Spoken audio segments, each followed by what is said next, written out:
Thomas and the Big, Big Bridge. Thomas and Friends.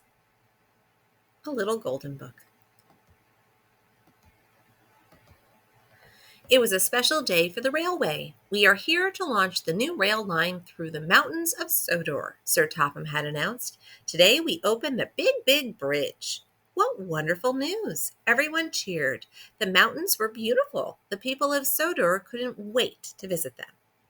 Everyone wanted to see the Big, Big Bridge. It had towers so high the tops touched the sky, and the valley beneath was so deep that when you were on the Big, Big Bridge, you could barely see the ground. Thomas was excited about the new rail line. "This really is a special day," he said happily. Then Henry chugged up to Thomas. The big engine frowned.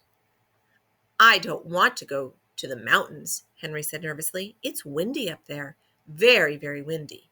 Henry didn't like the wind. Henry didn't like the rain, or snow, or hail either. "You're a big engine, Henry," Thomas said. "You shouldn't be afraid of a little wind." But Henry was afraid, and that made Thomas a bit afraid too. "Gordon, Henry, Thomas, hitch up your coaches," called Sir Topham Hatt. "It's time for your first trip to the mountains." Percy and James were glad they didn't have to go to the mountains. They were afraid to cross the Big, Big Bridge too. "There's nothing to be afraid of," Thomas insisted, in a voice loud enough for Percy and James to hear. "It will be easy to cross the Big, Big Bridge."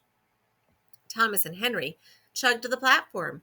Gordon, the express engine, was already there. His coaches were full of passengers. Annie and Clarabelle were soon hitched behind Thomas. "Hurry, hurry," they called. "All aboard," cried the conductor. Sir Topham Hatt turned to the crowd and waved his hat one last time. "Toot, toot," Gordon whistled. "Follow me." In a burst of steam, the big blue engine was off. Soon the trains were rolling through the countryside in a long line. Gordon took the lead. Behind him chugged Henry. Then, because he was the smallest, came Thomas.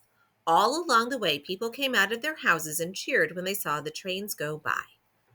At the foot of the mountain, Henry slowed to a crawl. "These mountains are much too high," he moaned. "I can't go. I'm afraid of heights."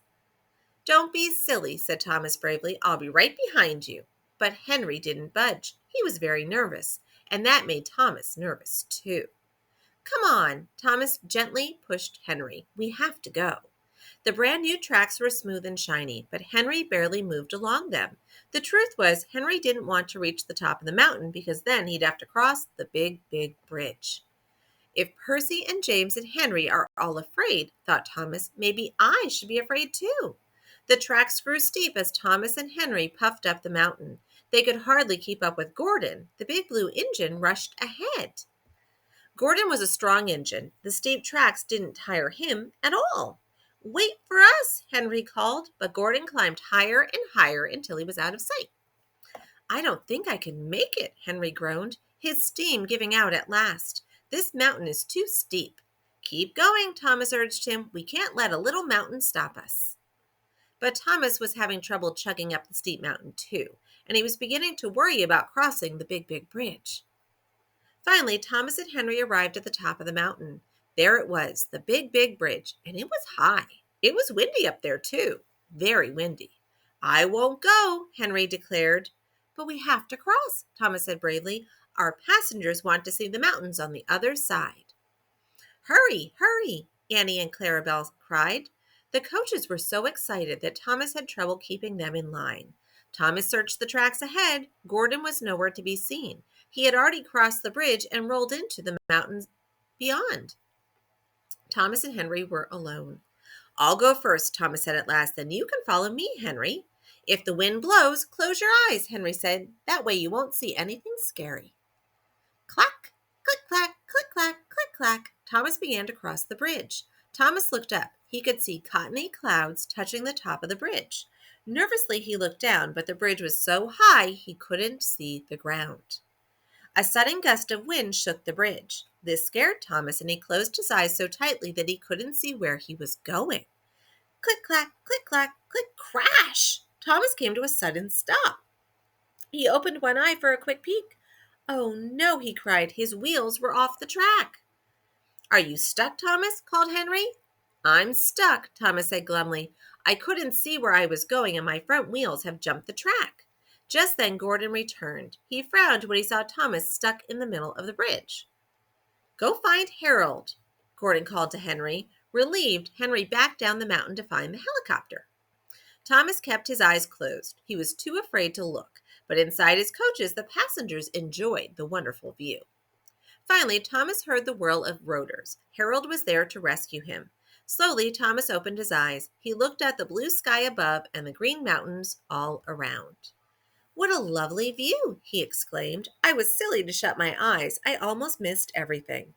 Hitch the rope to your buffer and hold on, Harold cried. In no time at all, Harold had lifted Thomas back onto the tracks. Thomas backed up to where Henry waited. Come on, Henry, said Thomas. The view is spectacular. I should never have been afraid. With that, Thomas turned and chugged happily across the big bridge. Henry watched in wonder. If he's not afraid, maybe I shouldn't be either, Henry decided. Slowly, the big green engine made his way across the bridge, too.